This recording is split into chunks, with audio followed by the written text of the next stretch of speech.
शुभ सकाळी. मी आता 5वी तुकडी ब मध्ये शिकत आहे. माझ्या शाळेचे नाव पिंपळगुरव प्राथमिक शाळा क्रमांक 54. माझ्या अभिवाचन स्पर्धेत कथेचं नाव आहे आई मला भूक लागली. बंटी जेवायला चल बरं लवकर. भाजी काय केली आहे मम्मी?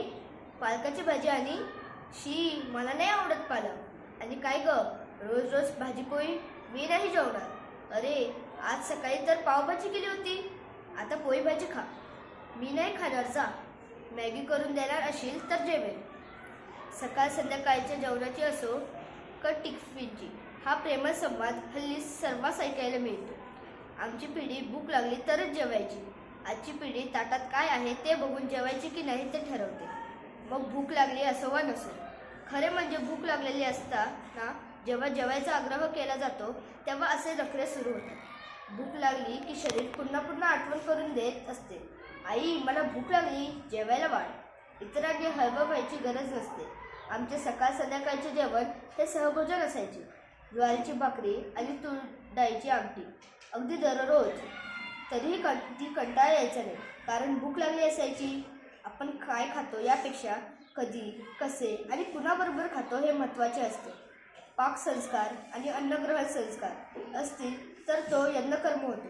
मायबाप दिवसभर शेतात राबायचे, मी शाळेत जायचो आणि धाकटी बहीण इकडे तिकडे खेळत असायची. मी 4थी-5वीत असेल त्यावेळी मधल्या सुट्टीत जेवायला शिंक्यावरचं भाकरीचं टोपलं खाली घेतलं. चुलीसमोरच्या गाडग्यातली आमटी ताटात ओतून काला केला. आम्ही बहीण भाऊ एकत्र जेवू लागलो. बहीण म्हणाली, आप्पा आमटी सपक लागतीये. शाळेत जायला उशीर झाला की हातावर छडी पडायची. माझे सारे ध्यान तिकडेच असायचे. जरा तिखट मीठ कमी असेल, जेव गपचूप. बहीण काय बोलणार बिचारी.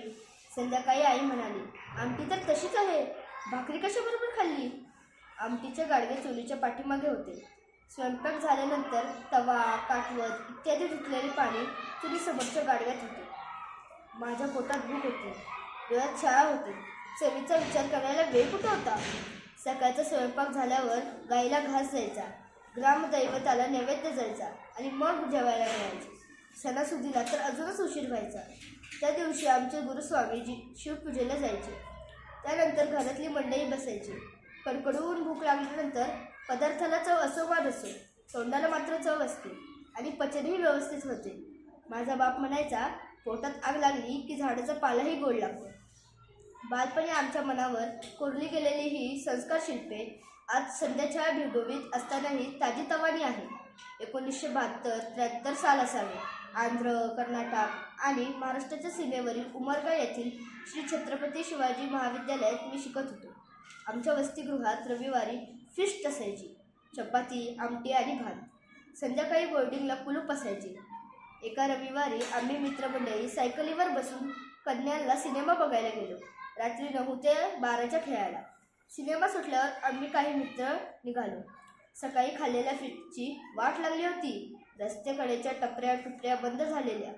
खिशात पैसे असूनही उपयोग नव्हता. पैसा कधी खोटा होईल सांगता येत नाही. सरकेच्या कडेची चिंचेची झाडे मात्र फुलोऱ्यात होती. आम्ही पाला फुलोरा, ज्याला आमच्या मराठवाड्यात चिगूर म्हणतात, अदशासारखा ओरबाडून खाल्ला. तशी चव आजतागायत चाखायला मिळाली नाही. आम्ही आहोत चिंचेची झाडे, परंतु त्या तीव्रतेची भूक लागेपर्यंत आम्ही थांबतच नाही. भूक लागल्यावर जेवणे ही सहज प्रवृत्ती असते. भूक नसताना खाणे ही राक्षसी प्रवृत्ती असते. त्यातूनच शारीरिक मानसिक संतुलन बिघडते. काल काय जेवलं ते आज आठवते आणि जेवायला कंटाळा येतो. म्हणून भूक लागल्यावरच खा. 2 घास कमी खा आणि निरोगी राहा. धन्यवाद.